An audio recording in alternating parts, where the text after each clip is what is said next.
Oi, Thaís, tudo bem? Tudo Hoje, bom, Paulo? hoje chegou aquele dia que a gente estava planejando e finalmente a gente vai fazer a nossa conversa sobre a sua carreira. Isso é interessante que na última vez que a gente fez o vídeo, alguém comentou no canal de que a gente poderia melhorar um pouco o nosso áudio. E eu queria dizer o seguinte, que esse fone de ouvido, ele simplesmente serve para eu poder conversar com você. Eu estou em São Paulo, você está na Bahia, em Lençóis. E o gravador que eu uso esse gravador aqui, inclusive está gravando. E a Thaís também usa um gravador do seu lado aí. E a gente depois pega e une o som de melhor qualidade dentro do vídeo. Um dia a gente vai ter uma câmera em 4K filmando você aí e eu aqui. Mas enquanto isso, vamos ao que importa. Hoje a conversa é sobre a sua carreira. E eu estou aqui muito mais para ouvir e espero que a gente possa ajudar outros artistas que tenham mais ou menos as mesmas dúvidas, que elas são às vezes parecidas, e com isso todos possam aprender um pouco isso. E eu também, né? Obviamente. Então, para começar, Thaís, me fala um pouco de como é que você entrou na carreira, como é que você começou na sua carreira de artista. Bom, Paulo, vamos dizer que eu comecei essa carreira de artista já criança, né? Porque minha mãe era pintora. Então, minha mãe ela pintava muitas coisas, de vidro a tecido, a telas e tal. Ela era muito boa e ela faleceu há 10 anos e no final assim da vida dela ela estava bem focada em pintura a óleo.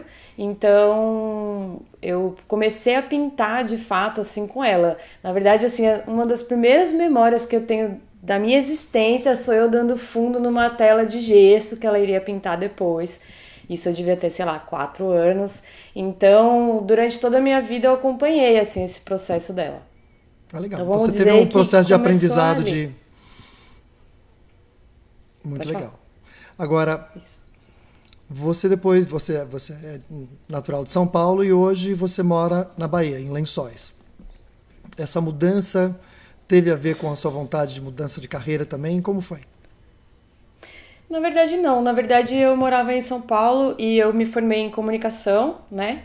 E curiosamente, assim, o meu primeiro estágio, vamos dizer assim, quando eu ainda estava na faculdade, foi no Banco Central do Brasil, fazendo peças de divulgação de exposições que acontecem no prédio do Banco Central do Brasil, ali na Avenida Paulista. Então, de alguma forma, eu comecei a enveredar assim, para o lado mais artístico da comunicação já no meu primeiro estágio. Em algum momento, eu virei designer. Não sei te dizer exatamente como isso aconteceu, mas eu me tornei designer. Hoje vamos dizer que a minha profissão é designer gráfico. E então eu trabalhei em agências de propaganda em São Paulo. E aí, na verdade, eu vim parar aqui porque eu tava cansada mesmo da rotina de São Paulo, queria viver uma vida um pouco mais leve. E aí, aqui eu continuei sendo designer, eu continuo fazendo mais ou menos as mesmas coisas, mas aí aqui eu tenho um pouco mais de tempo para trabalhar, assim, o trabalho manual, a pintura, todas as ilustrações e tudo mais, um tempo que eu não tinha em São Paulo. Mas é muito comum os artistas plásticos terem uma profissão para pagar o dia a dia, as contas do dia a dia, mas são profissões que têm a ver, obviamente a sua tem total a ver com a sua carreira artística, porque você trabalha com design gráfico e isso termina influenciando também a sua produção artística. Bom, vamos falar de carreira então, né? O que você gostaria, onde você gostaria de chegar na sua carreira?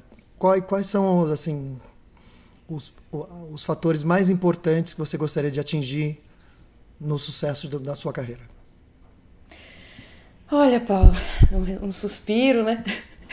Eu São acho que perguntas assim, difíceis, tá? Às vezes as pessoas querem fama, querem dinheiro, querem reconhecimento, então tem vários caminhos, né? na verdade, hoje eu gostaria, assim, né, de fazer essa transição consciente, assim, de sair da frente da tela do computador o tempo todo atendendo o cliente, nananã, e não ser mais essa artista de fim de semana, essa artista do tempo que sobra. Eu queria realmente trabalhar com isso. Então, não é que eu queria, através da arte, ganhar dinheiro pelo dinheiro, mas sim profissional mesmo, né? Encontrar na carreira artística uma profissão. Então, hoje, me sinto mais ou menos longe, assim, porque se você amanhã falar pra mim, Thaís, encontrei um lugar maravilhoso pra você fazer uma exposição. Eu não tenho um corpo de obras sólido, amadurecido, emoldurado, lindo, escrito, tudo fotografado pra fazer uma exposição. Eu não tô nesse lugar ainda. Na verdade, eu me encontro assim, buscando uma narrativa, buscando uma história assim que faça essa linha, né, que eu imagino que possa conduzir meu trabalho criativo. Mas enquanto isso não chega, eu vou produzindo, entendeu? Aí é aquilo que você fica pegando no meu pé, que eu fico fazendo curso para aprimorar técnicas, mas é porque através do estudo eu sinto que desenvolvo melhor a minha linguagem. Eu quero me defender agora. Não é que eu pego no seu pé, de forma alguma. Não, eu acho que isso é importante. É importante você estar sempre procurando aprimorar suas técnicas, mas isso não é um caminho de uma via só. Você tem que fazer outras coisas em paralelo, porque a perfeição do nosso trabalho talvez nunca chegue, porque todo artista tem essa tendência de ser muito autocrítico. E ele fala assim, não, meu trabalho não está sólido o suficiente para eu poder apresentar. E aí você passa 1 ano, 2 anos e você melhorou muito, mas você fala assim, não, mas ainda não está sólido o suficiente. E aí você termina não expondo. E a questão é o seguinte, eu sempre falo que a gente precisa validar o que a gente produz. Seja em qual estágio, a gente obviamente tem um estágio muito inicial, mas não é o seu caso, você já vem produzindo, você tem uma carreira que te dá uma qualidade técnica, então você não está no começo. Então você já está no momento de validar isso, e nesse processo de validação, é sempre bom, não vale família, né, que a gente fala, não vale família, não vale conhecidos, a validação tem que ser feita através de pessoas que sejam estranhas a você. E como você vai validar isso? Nas suas redes sociais, eu sei que você faz isso, você mostra suas artes, as pessoas comentam, mas também organizando na sua região, mostrar para pessoas que trabalham com arte. Eu acho que assim, quando os seus parceiros de profissão validam a sua arte, isso é muito importante. Quando pessoas que desconhecem a arte, fica um pouco mais difícil validar, mas também é sempre bom ouvir. Mas pessoas que são artistas validarem o que você produz, é muito bom. Então esse é um processo que tem que ser feito. Não dá só para ficar mantendo isso para dentro, tem que o tempo todo mostrar. E nesse meio do caminho, quem sabe se você começa a vender, né? Você começa a vender. Agora, você falou assim, olha, Paulo, se aparecer uma exposição hoje, eu não vou estar pronta. O que você precisa para estar pronta? Eu acho que... Vamos esquecer da parte de técnica, tá? Não, meu traço não está... Vamos tirar isso, vamos pôr isso de lado. O que você precisa para ter uma exposição pronta? Então, é isso que eu falei pra você da narrativa, assim, né? Eu tenho alguns temas que eu gosto de trazer pra dentro da arte, né?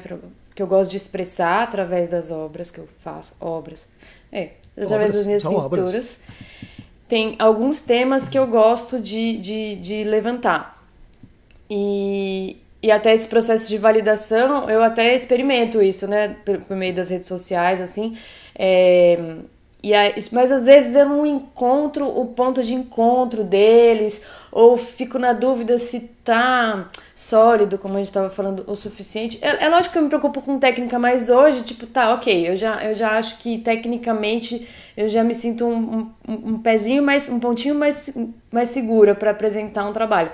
Mas eu acho que em termos de narrativa que eu ainda dou uma escorregada. Então, por exemplo, eu gosto da pintura das aves, porque eu gosto do tema ambiental. Eu vim morar na Chapada Diamantina, como o Paulo falou, eu moro na Bahia, em Lençóis, na Chapada Diamantina. Eu moro aqui já tem 10 anos e de uma certa maneira o que fez com que eu não vou explicar a história inteira para não virar um mini documentário, mas o que me fez vir morar aqui de alguma forma foram as queimadas, né? dos incêndios florestais que acontecem aqui. O meu companheiro é brigadista e eu vim morar aqui por causa dele e foi por causa dos incêndios que nós começamos a conversar. Então, essa é uma pauta que está presente no meu dia a dia, nas nossas ações. Existe uma associação, isso é uma realidade aqui dentro, existe essa causa, existe essa luta que eu tô dentro.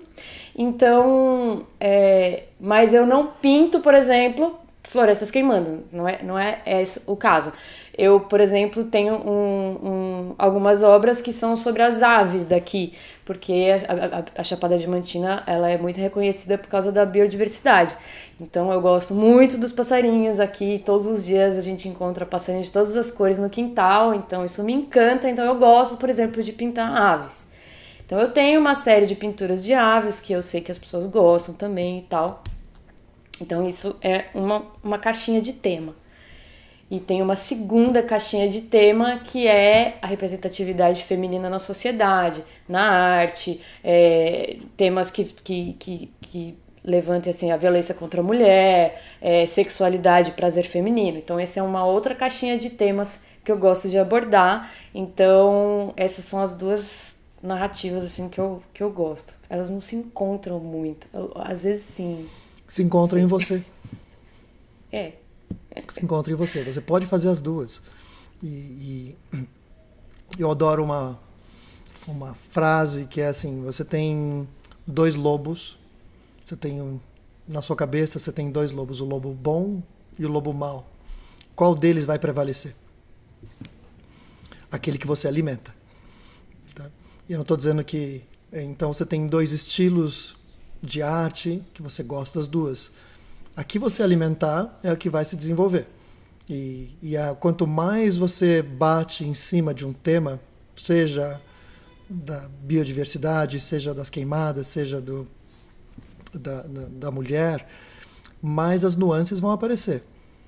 Então você começa a ter o grande corpo, e aí a constância nesse trabalho vai te dar as pequenas nuances. E aí nessas pequenas nuances você vai fazendo pequenas adaptações. Mas eu acho que você já pode fazer uma exposição de qualquer um desses temas se você tiver pelo menos 20 peças. E pássaros eu sei que você tem. Você tem muitos pássaros e eu não vi os outros temas, eu não vi o seu trabalho ainda.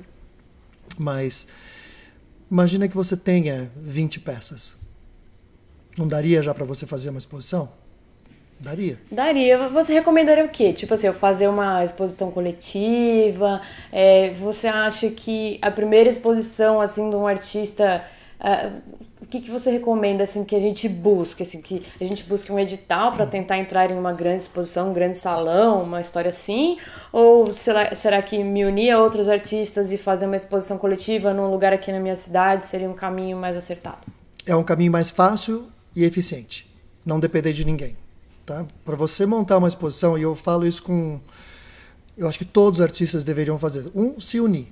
Tá? A gente conversou nos nossos vídeos sobre papers, qual foi a grande conclusão que a gente está chegando. A grande conclusão são as redes. Formação de redes de relacionamento. E essa formação de redes de relacionamento ela tem que começar com os amigos artistas, com parceiros artistas.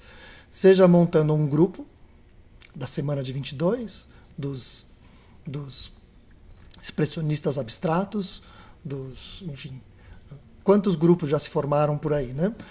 Montando um grupo de artistas que às vezes tem algo em comum, não sei se Lençóis ou a Chapada faz com que vocês tenham algo, mas montar um grupo e esse grupo fazer uma exposição coletiva.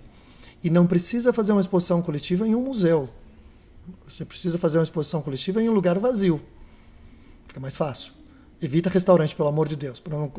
As pessoas vão ao restaurante para comer. Não, mas assim, pode ser... No passado isso era muito comum, as pessoas fazerem em restaurante. Mas é importante que o propósito das pessoas, ao entrar no lugar onde estão as suas obras, o propósito seja ver as suas obras, não comer. Então, e isso é mais legal, porque aí você está... E o mais legal é o seguinte, você tem um grupo de relacionamento de pessoas que você conhece, e aí você pode pegar toda a sua família, amigos e parceiros, e falar assim, olha, a minha exposição coletiva vai estar em tal lugar, no Galpão X. E junto nessa exposição coletiva tem mais 20 artistas, ou mais 10 artistas. Todos eles vão trazer o grupo de relacionamento deles. Então você vai ter uma mistura de grupos de relacionamento, e de pessoas que vão olhar sua arte e nunca tiveram a oportunidade. É ali, e isso é uma exposição genuína. A gente estudou isso na França. Tinha o Salão de Belas Artes, que era um salão quase que gerido pelo governo. E aí tinha o salão do quê? Dos refusés. O salão dos recusados. O salão dos recusados, o que é? Que hoje a gente sabe quem eram os recusados, são os impressionistas. Mas esses artistas se organizaram, o Colbert organizou isso, e eles fizeram uma exposição e juntou um monte de gente, e aí o resto ficou história. Então, sim, eu acho que um passo inicial para a carreira de qualquer artista na qual você se inclui é juntar um grupo de amigos artistas e fazer uma exposição. E aí nessa conversa vocês procuram um tema. De repente, pode ser simplesmente uma exposição coletiva dos artistas da Chapada. Ou então, vocês se juntam e falam assim, vamos fazer um tema natureza. E você fica responsável pelos pássaros. Você e mais alguém que queira. Cada um adiciona um tema que seja da natureza para participar. Acho que isso isso dá um gás que você começa a se animar, você começa a ver pessoas, e pessoas impulsionam outras pessoas. Aqui, por exemplo, a gente tem, né, alguns artistas assim, de pintura, de cerâmica, muito bons também, e também temos excelentes fotógrafos, né? Aí cai bem também, né, uma exposição assim, que junte fotografia de natureza ou fotografia de aves, que é super legal, com algumas pinturas assim que liga esse tema, né? É uma excelente ideia. Cai super bem. E você, que eu conheço, você tem uma série de vantagens que outros artistas talvez não tenham. Você é uma agitadora. E ser agitador é muito importante, porque a gente vê que muitos artistas ficam na esperança de serem encontrados. Sabe? De vir um príncipe encantado, que se chama curador ou que se chama galerista, e fala assim, venha que agora eu vou gerir a sua carreira artística. Isso não acontece. Não acontece. Se acontece, espontaneamente, assim, não é difícil, né? Então, você tem que ser a gestora da sua carreira, porque as chances disso acontecer em termos de galerias, a gente está fazendo um mapeamento de todas as galerias significativas do Brasil. Sim. Quantas são até agora? A gente está procurando, mas assim, as de cara são mais ou menos 100. Talvez a gente chegue a 150, aí vai chegar em galerias menores, talvez chegue a 300. Mas 300 galerias, sendo uma média de 20, 25 artistas por galeria, se eu multiplicar 300 por 25, 6 mil, qual é o público de artistas no Brasil? É 100 vezes, 1000 vezes maior do que isso. Então não existe espaço para todos os artistas em galeria. Então o que os artistas têm que fazer? Tem que organizar, tem que agitar. Porque olha que interessante, quanto mais um artista agitar, mais ele vai se profissionalizar na carreira, e aí ele vai entrar nos olhos das galerias, vai entrar no campo de visão das galerias. Eu, como galerista, eu procuro uma série de coisas no artista.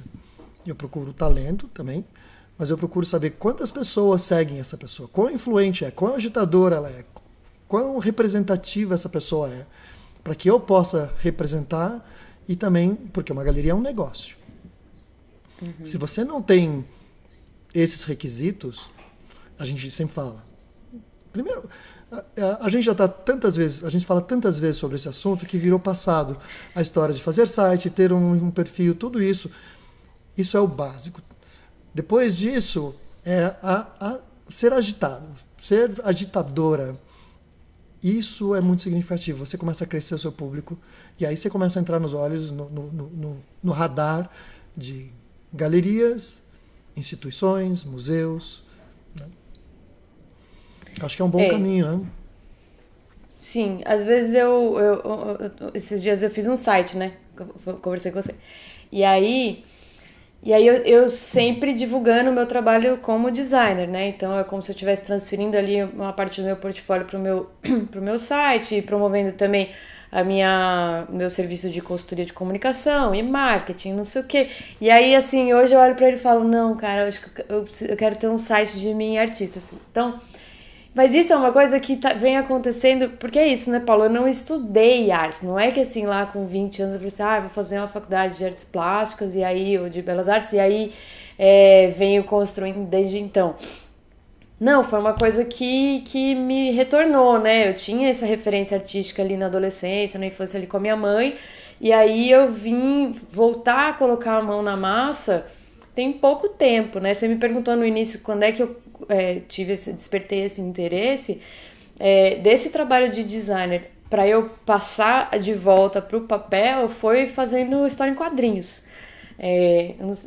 Se tiver alguém aqui que me acompanha,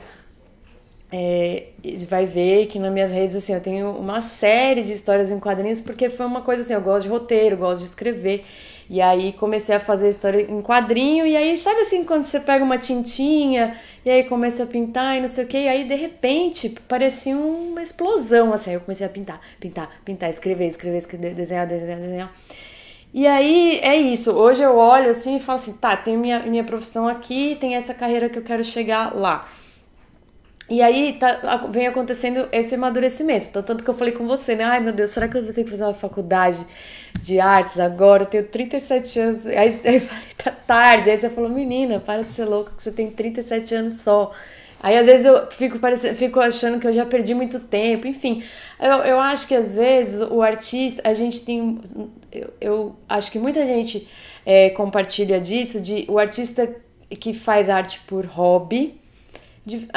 que não começou lá já estudando desde a faculdade, não sei o que e tal, que se descobre em algum momento da vida como artista, às vezes pode ter essa dificuldade de se enxergar profissional artista, né? Porque, já passou muito tempo, minha vida agora eu não sei o quê, porque eu tenho minha família, não tenho tempo, é muito arriscado mudar de profissão, porque esse mercado é muito fechado, não sei o quê. E aí são essas reclamações que eu fico fazendo pra você, que você fica olhando pra mim com uma cara de, Thaís. Olha, você tem toda a razão.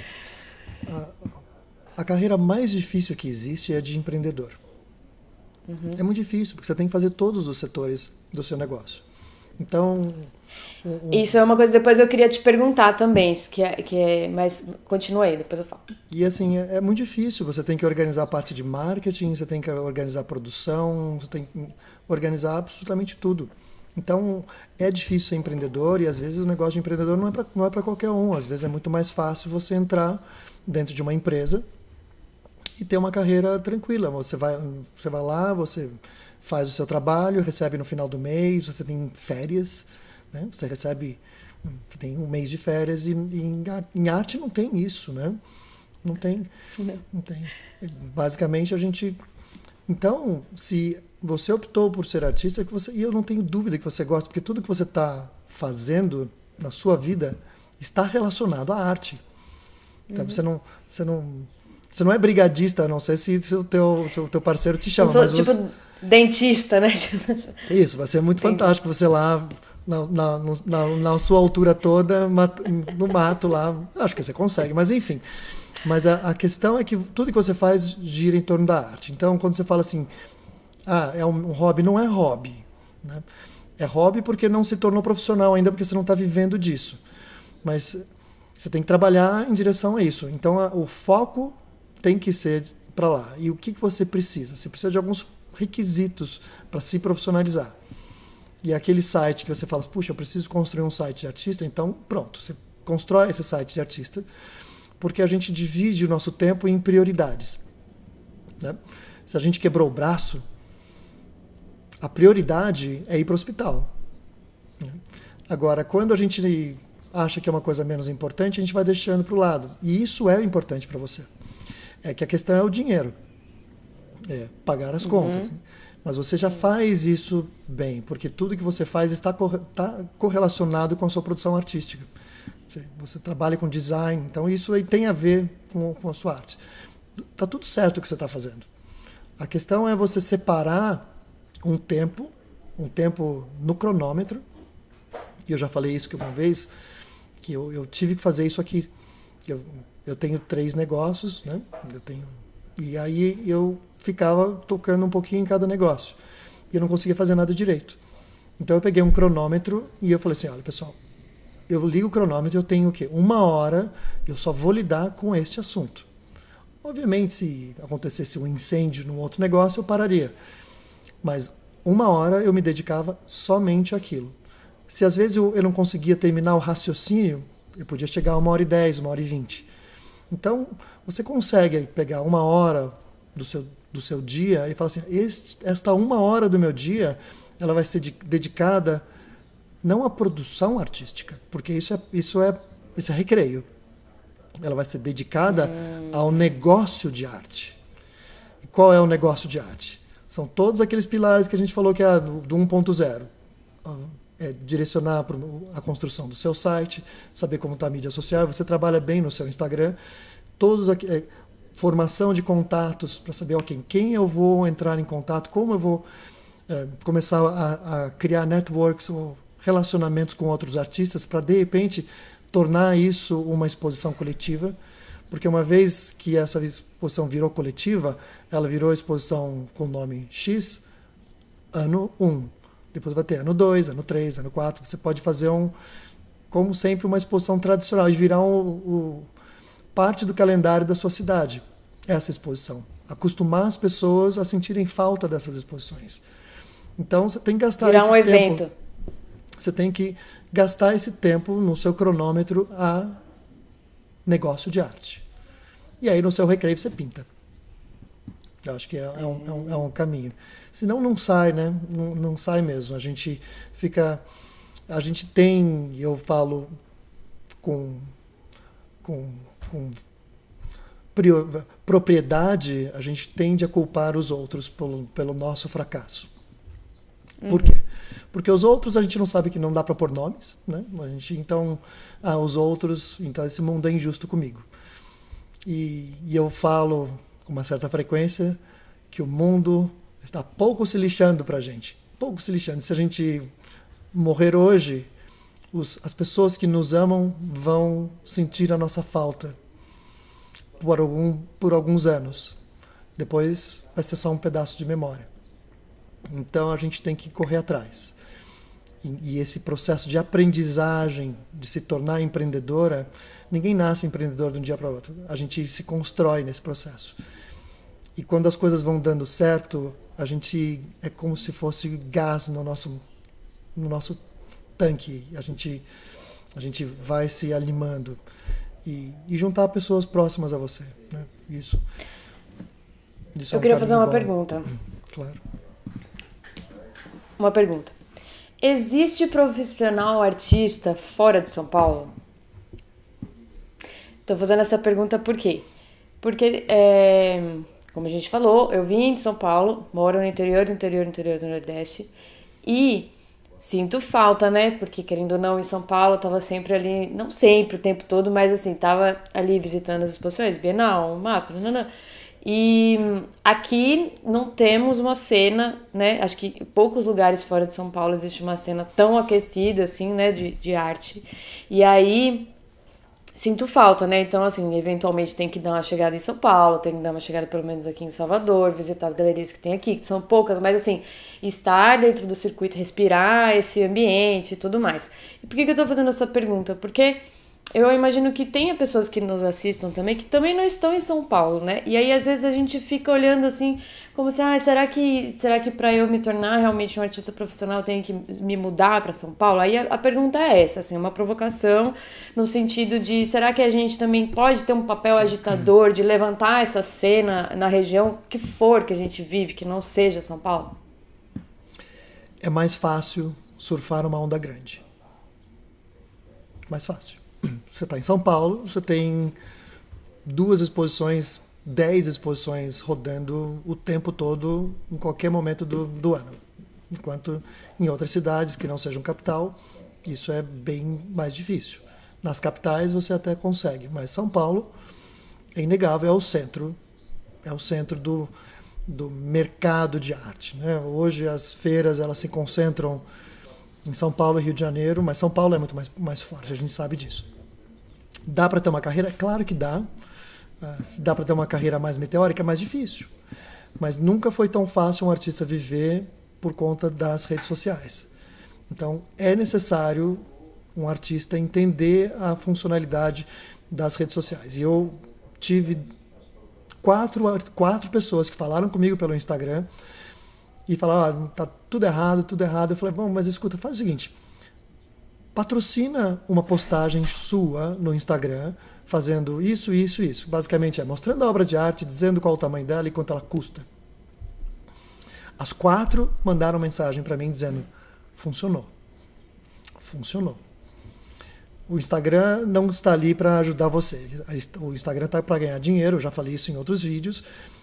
Mas se você está disposta a pagar, e não falando muito, se você está disposta a pagar, ela é sua parceira. Ela quer que você venda, porque se você não vende, você vai parar de pagar, ela não vai ganhar dinheiro, ninguém ganha com isso. Então dá para ter um negócio de arte usando rede social, principalmente o Instagram. O Facebook menos, mas o Instagram é bem forte. Agora, visitar exposições, isso é importante, isso ajuda, mas o que você pode fazer? Você mora numa cidade pequena, mas você mora numa cidade interessante, porque tem vários artistas, né? Parece que teve uma convergência de artistas. Sim. Você pode visitar, saber o que eles estão produzindo. Não tem como um artista não ser influenciado. Aliás, essa é a ideia. A ideia é que ele seja influenciado por uma série de coisas.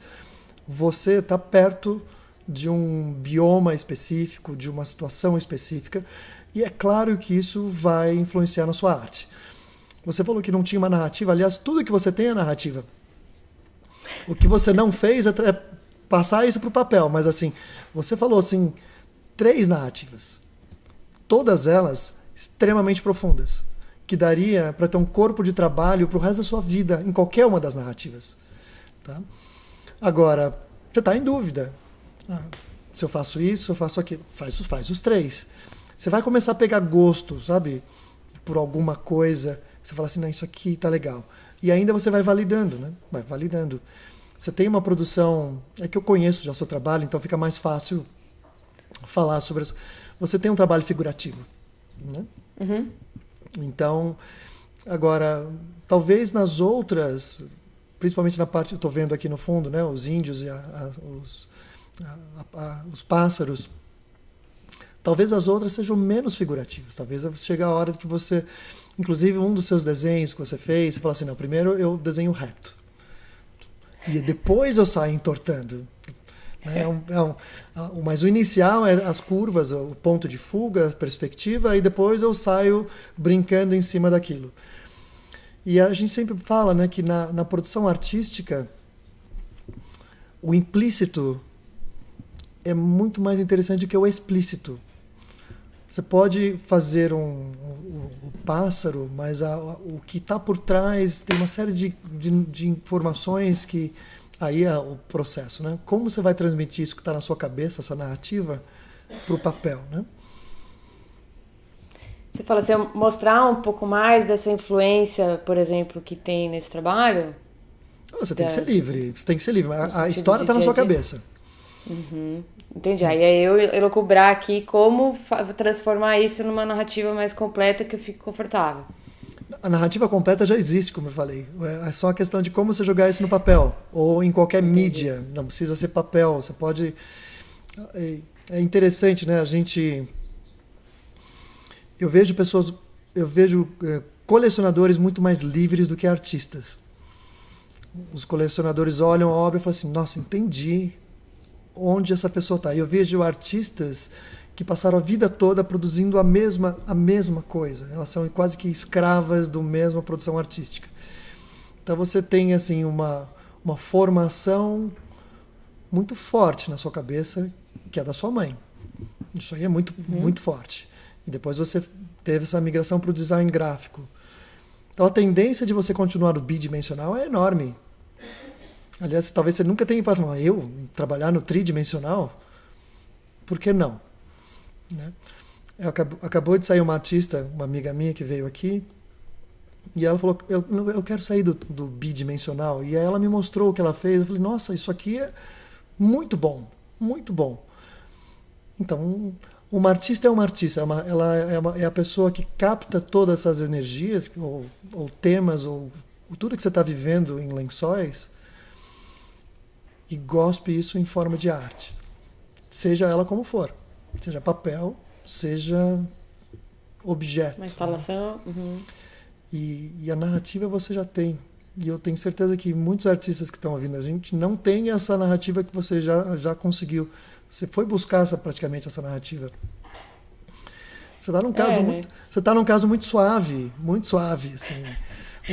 É só a gente desmistificar, né, a confusão interna, assim, né, talvez. Sim. Mas o que eu acho é o seguinte, a gente está tendo essa conversa e aí você fala assim, não, acho que é legal, acho que vou fazer isso. E aí a gente vai parar de conversar. E a tendência é, vamos voltar para a linha que eu estava seguindo. Porque é muito difícil mudar um hábito. A gente é sempre escravo dos nossos hábitos, sejam eles bons ou maus, né? E essa mudança de hábito, ela tem que ser feita devagarzinho, trocar um hábito por outro. Trocar um hábito ruim por um hábito bom. Qual é um hábito ruim? Um hábito ruim é não gastar tempo no gerenciamento da sua carreira, né? Para trocar por um bom, que é para o gerenciamento da sua carreira. E aí a história do cronômetro, você fica, ok, eu tenho essa minha obrigação agora, nessa 1 hora, pensar nisso. Durante Criar o dia, essa disciplina. Durante o dia você pode fazer anotações. Não, quando chegar a minha hora de trabalhar nisso, eu faço anotações. Eu preciso fazer isso. Se você quer mudar, ter uma vida saudável e correr, o que é a primeira coisa que você tem que fazer? Ao lado da cama você põe o tênis. Porque quando você acorda, o que você vai ver? Você vai olhar o tênis. Se você vai olhar o tênis, você fala assim, tem que correr. Então, você começa a criar gatilhos para mudar os seus hábitos. E esses gatilhos você tem que definir quais são, né?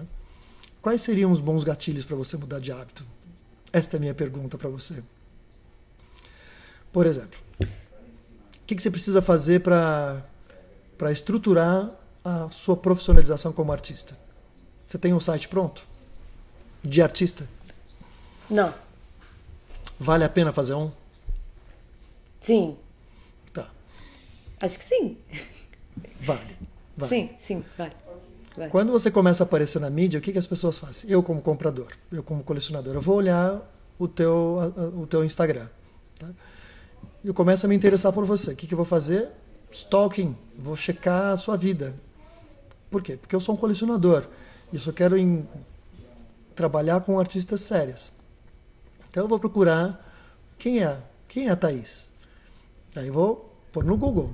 Google, aparece a Thaís, aí eu vou encontrar o teu site. E no teu site, diferente das mídias sociais, você pode contar a sua vida toda.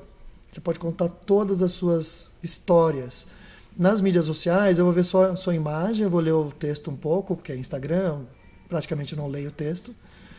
Mas depois vem uma foto de um gatinho mimoso, e eu vou me esquecer da vida. E eu não vou lembrar mais da Thaís. Até o seu próximo post. Mas quando eu saio dentro da sua estrutura de site, eu estou dando a minha completa atenção para a sua narrativa. E isso é muito legal, né? Então vale a pena, sim, construir isso e trabalhar sempre um pouquinho de cada vez. A gente não pode se sobrecarregar, porque aí fica chato. Não fica pesado, assim, né? Fica uma obrigação muito puxada, assim, também. É verdade, eu acho que realmente criar essa disciplina, né, de todos os dias mexer algumas peças que precisam ser mexidas, né? Por exemplo, mandar uma mensagem aqui, tomar um café com aquela amiga fotógrafa que pode fazer uma exposição comigo, dar uma olhada aqui onde que eu posso emoldurar as obras que eu já tenho e já começar, por exemplo, a pensar nesse tipo de estrutura e mexer no meu site, escrever minha biografia explicitamente artística, que hoje eu tenho uma biografia meio mussarela, meio calabresa, que é meio designer, meio marqueteira, meio artista, mas aí eu acho que é realmente fincar o pé, né? Eu acho que é assim, eu gosto de pensar que a arte é uma escolha. E a arte é uma escolha em vários sentidos, não só no sentido de você se tornar um artista profissional e se sentir um artista, mas até, inclusive, na arte em si, né? A cada folhinha que a gente coloca ali, mesmo que seja um abstrato, aquele azul, qualquer coisa que você coloca ali, é uma escolha, né? Então, eu acho que eu tento trazer isso, assim, se essa é a minha escolha e hoje, com 37 anos. Hoje me sinto mais amadurecida e mais consciente de que é isso que eu quero. Então é realmente começar a movimentar as peças e começar a fazer toda aquela conversa que a gente, que para quem não assistiu os vídeos, volte em algumas casas, que é estabelecer a rede, né? E realmente formatar, formalizar essa profissão. Isso mesmo, isso mesmo. Não é fácil, não é fácil fazer o... Você pode trabalhar numa empresa e ser completamente desorganizada porque você termina diluindo na quantidade de pessoas lá. E a empresa em si, uma grande empresa, ela tem uma burocracia, uma série de normas para serem seguidas. Então está muito claro, você só é uma peça nisso. Como artista, você é a empresa. Então você tem que criar essas normas para serem seguidas. E é um grande mito achar que o artista é aquele cara relaxado, pode até ter, aquele cara relaxado que ele pinta quando quer. Não, não. Um artista, ele não é aquele cara que está nos bares, não. O artista é um cara que trabalha, ele acorda cedo, vai para o estúdio para produzir. E não tem essa história, hoje eu não estou inspirado. Um artista não tem essa de estar ou não estar inspirado, ele tem que produzir o tempo todo. Agora, talvez fazer grandes mudanças no estilo da arte sejam complexas, sejam difíceis, mas pequenas alterações no trabalho que você fez ontem, adaptações do que você fez, aí você viu uma coisa na rua e falou, não, eu vou trazer aquilo. Aí eu peguei aquela cor, peguei aquela história, aí você junta e põe. O tempo todo o artista tem que estar produzindo. Agora... Porque é durante a produção que vão vindo as ideias, né? Sim. Não dá pra ficar esperando cair Eu um não estou raio. dizendo que todas as obras que esse artista ou que essa artista produziram vão ser obras-primas. Muito pelo contrário, não vão, né?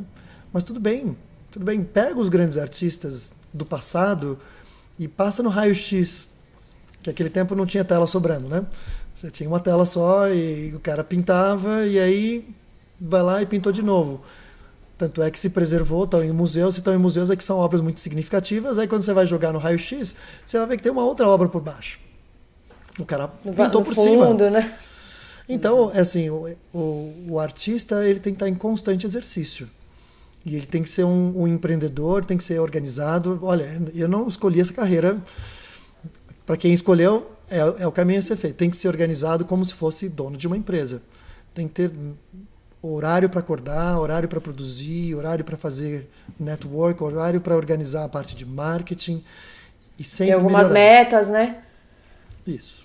Sim. E eu acho o seguinte, eu acho que eu já falei isso para você, não sei se a gente já falou isso gravando, mas eu queria falar isso, que a função do artista é maior do que qualquer outro tipo de profissão na sociedade. E eu estou falando de diretores, presidentes de multinacional.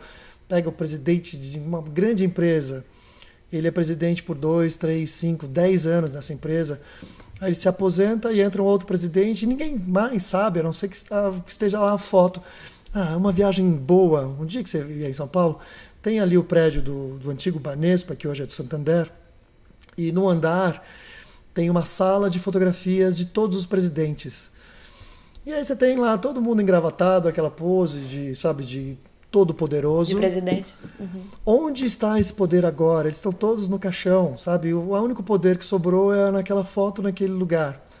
Um artista não. O artista, ele produz e ele é reconhecido por uma instituição e esse artista vai ser conhecido para o resto da vida. O artista vai estar morto, mas a arte não vai estar morta. E a arte foi a representante daquele momento da história. Isso é fantástico. Eu gosto de falar assim, eu gosto de falar do Guggenheim, né?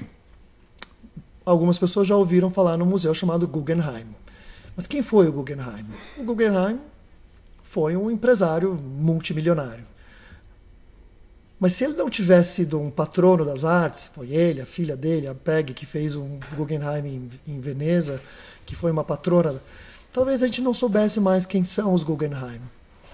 Mas você pega Matisse, Picasso, Renoir, quem são essas pessoas? Eram pintores que na época deles não eram bilionários, tinham certamente pessoas muito ricas que caíram no esquecimento, mas a obra deles se manteve. Então o artista tem uma função social fundamental. Então não desistam de ser artistas, porque o papel pode ser que vocês não ganhem muito dinheiro inicialmente, talvez alguns artistas sejam melhores na parte de marketing, mas o papel social de um artista é fundamental. A gente tem acreditem, essas pessoas vão morrer e as obras vão ficar para contar a história. Mas a gente está falando de você e eu estou fazendo aqui a minha filosofando sobre o papel do artista, que é fundamental, né? Não, mas é bonito, realmente, esse papel social, esse papel cultural, né? Daqui a não sei quantos anos, alguém pode estar ali explicando como você pensava, qual era a sua reflexão acerca desse ou daquele assunto. Então, eu acho que, realmente, quando a gente traz, assim, o papel da arte nesse sentido, a gente sente, assim, uma responsabilidade maior, né, com aquilo que a gente está fazendo e de realmente fincar o pé na escolha, né, que é exatamente o ponto que eu tô e em algum momento, Thaís, você vai perceber, em algum momento você vai perceber esse teu desenvolvimento da sua arte e falar assim, olha, isso aqui eu tô gostando, realmente eu tô gostando. Mas não espera muito já, sai mostrando para as pessoas. Às vezes uma pessoa fala assim, puxa, por que não faz isso? Aí você fala assim, não. Aí você vai para casa, talvez seja interessante. Aí você vai lá, não, ficou legal. E aí você, de repente, decola para um outro lado. Mas é importante mostrar. Vou fazer isso, Paulo. Você sempre me dá essa injeção de ânimo e esse incentivo. Eu acho que é importante para todo mundo que está começando e que tá estabelecendo assim, a sua narrativa, a gente ter realmente um incentivo. Então eu espero que esse vídeo também sirva de incentivo para muitas pessoas que estejam assistindo a gente agora. E isso que a gente está fazendo aqui é um fragmento, vamos dizer assim, né, de um trabalho de mentoria que o Paulo tem. E ele, como essa pessoa que tem... Não precisa me vender não, porque a gente não acabou ainda, tem mais coisas para falar para você, porque acho que é importante. Não tô te vendendo, tô falando porque é isso. Não só o Paulo, mas outras pessoas também fazem esse tipo de trabalho de mentoria artística. Eu acho que é bom, assim, sabe? Pra muitos artistas fazerem isso. Porque é como a gente tá conversando agora. Às vezes você tá enxergando coisas no meu trabalho que eu mesmo não consigo enxergar. Sim. E a gente sempre analisa mercado, a gente... Enfim. Eu até tive essa conversa com você um dia, e aí eu falei assim... Thaís, o que você está procurando, né? O que você quer? Você quer fama e fortuna, né? E aí eu até fiz uma brincadeira assim, né? Bom, talvez você venha para São Paulo e você consiga vender bastante nas galerias, você começa a ter fama, começa a ter fortuna, e aí no topo da sua carreira você fala assim, não, agora com esse meu dinheiro todo, sabe o que eu vou fazer? Eu vou comprar uma casa na Chapada Diamantina e vou só fazer pinturas de pássaros. Tá vendo?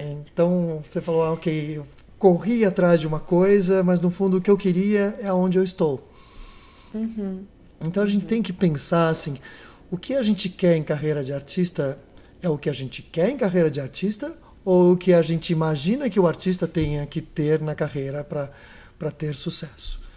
Se a questão for, ok, eu quero ter fama e fortuna, a gente tem estudado o que os artistas que fizeram para ter fama e fortuna fizeram e está expondo isso para todos os artistas, para se eles optarem que esta é um caminho de carreira, seguirem.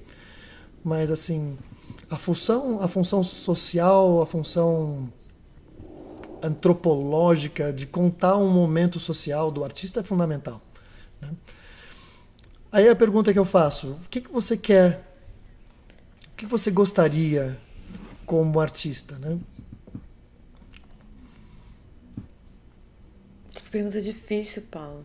Eu sei, é difícil mesmo, porque nem a gente sabe, né? Porque a gente termina sendo muito influenciado por um sistema da arte. E aí a gente termina falando, será que eu acho que eu quero ser isso também? Eu acho que fama e fortuna não é minha busca de modo geral, né? Senão eu tava em São Paulo aí, né? Porque trabalhar em agência e tudo mais, essas coisas, rala, mas dá pra estabelecer uma carreira interessante, né, financeiramente, e eu fugi disso, né? E eu, na verdade, e aí você ganha aquele dinheiro todo, simples, né? E aí eu nunca ganhei muito dinheiro não, mas assim, vim viver uma vida simples, né? E essa é a minha busca, realmente uma vida simples de muita necessidade material e tudo mais. É, Talvez então, tá, voz. fama. Oi? Posso sugerir? Talvez Ah, você esteja em busca de voz. Voz. isso, pode ser. Eu gosto de levantar assuntos, e aí talvez Isso. eu gosto da coisa da reflexão, da provocação. Então eu acho que dentro da uma carreira artística, eu acho que a minha busca seria essa, assim, entendeu? Fama e fortuna acho que não é a minha meta.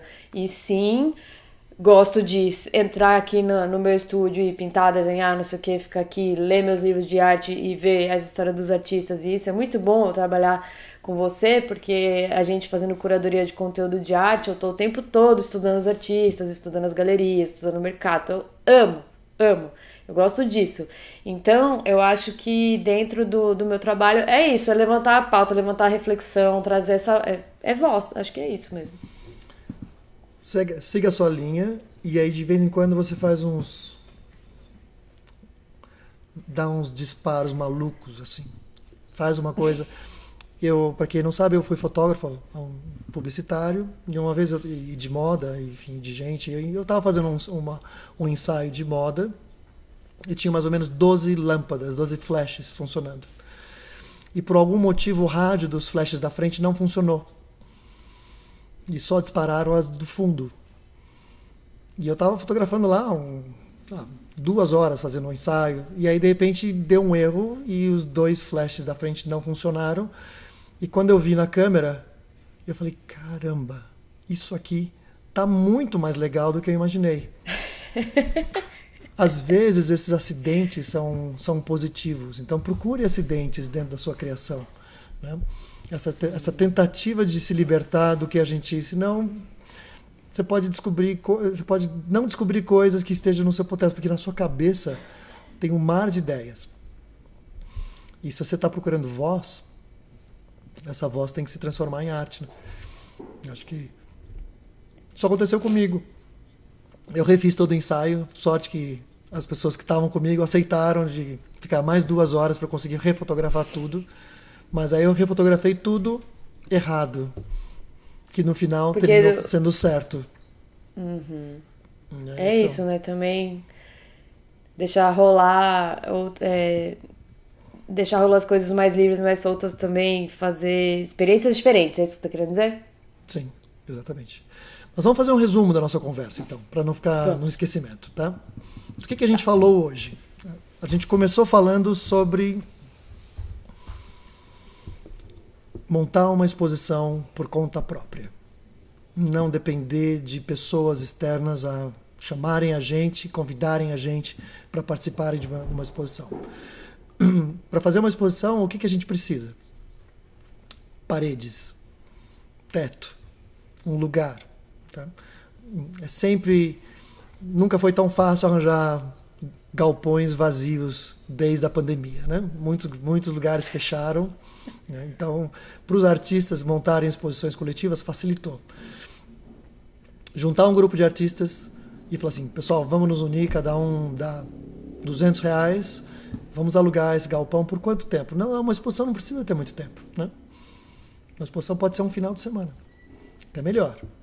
Por quê? Porque vai um pico de pessoas e depois toda exposição é assim, tem o pico da inauguração e depois, tanto é que vem o pessoal dos museus e montam o educativo para levar escolas, levar essas coisas, mas o pico está realmente na vernissage e então dá para alugar um final de semana, um galpão no final de semana, precisa alugar um pouquinho antes, precisa pintar essas coisas, mas é barato. Então isso qualquer artista já pode fazer e se juntem, porque se juntando a gente fica mais sábio, porque a gente aprende com os outros que também tiveram a nossa carreira parecida, que fizeram erros. É quase que uma terapia em grupo, né? Onde uma pessoa fala o problema dela e você se identifica e fala assim, legal isso, mas eu não vou fazer isso também porque agora aprendi com ele. Então foi o que a gente começou falando na nossa conversa, né? Uhum. Falando sobre montar uma exposição, juntar-se a um grupo de pessoas de amigos ou de parceiros que sejam artistas, todo tipo de artista, tridimensional, fotógrafo, pintura, todo mundo, e fazer um belo de um evento. Isso foi o que a gente falou inicialmente, né? Sim. Depois a gente falou sobre o que mais? A gente falou... Da narrativa, né? Enxergar a narrativa? A gente falou sobre narrativa, legal.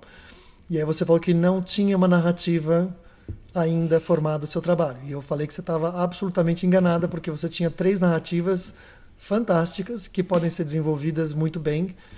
Tudo depende de quanto você vai alimentar essa narrativa. Se você não alimentar, a narrativa não vai para frente. Aí eu falei da história do lobo, né? A narrativa que você for alimentar vai dar certo.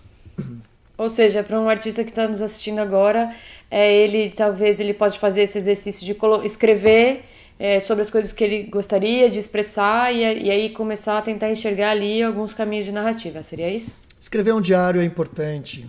A gente não pode subestimar o artista. O artista fala, não gosto de escrever. Mas vai escrever sobre o quê, né? Não, sabe, eu só gosto de pintar. Eu pinto, como é que eu vou fazer um diário sobre se eu sou um pintor abstrato, né?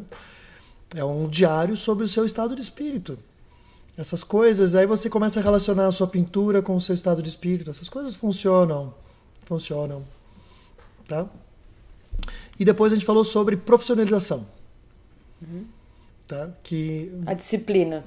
Disciplina. Você quer ter uma empresa, não existe uma empresa que vingue, que funcione, se ela não tem uma disciplina. E uma empresa é feita através de sistemas. Você tem que ter sistemas de processo. Tem que ter sistema. Então, um artista tem que ter sistemas. Quais são os sistemas? De tal em tal hora eu vou trabalhar em redes sociais. De tal em tal hora eu vou trabalhar em texto. E dividir a semana. Se você não tem muito tempo porque você trabalha como designer, 1 hora por dia é o suficiente. Porque são 7 horas por semana trabalhando em negócio, já ajuda bastante. Então a gente falou isso também, né? Uhum. E eu acho que é basicamente isso, né? Legal. E bom, começar você tá me ouvindo a construir direito? as suas redes. Sim, tô te ouvindo bem. Tá bom. Por onde você vai começar? Por onde você começaria? Sem querer eu colocar você contra a parede. Não, eu acho que eu começaria por 2 caminhos aqui. Eu começaria com o meu site, porque eu já tenho um site, mas ele não tá como eu acho que ele deveria estar. Então, me dedicar a ele, já que já existe o domínio, ele já tá lá, já tá funcionando, tá no ar. E, em seguida, eu tomar um café com os artistas. Legal. Não confunda o seu potencial comprador com as suas diferentes carreiras. Tá? Então, se eu ficar confuso, na confusão eu não compro. Então, a sua carreira de artista é a sua carreira de artista. Então, se eu for olhar, eu vou ver uma homogeneidade no que você está produzindo como artista. Se você está fazendo X, Y, Z, não importa. Mas como artista, eu vejo uma homogeneidade. E aí eu, como um potencial comprador, falo, não, entendi. Ela é artista e eu vou comprar. Porque quando eu fico em dúvida, eu não compro. Sempre quando a gente está em dúvida, a gente fica nesse impasse. Então, a gente não pode deixar dúvidas para um potencial comprador. E a gente não deixa dúvida tendo um site, tendo um perfil, tendo tudo bonitinho, para que tudo se complemente dentro do meu conceito de que você é uma artista plena. Ótimo. Legal. Essa dica é importante, porque eu tenho uma tendência, às vezes, a dar uma, dissipada nas ideias, mas realmente concentrar.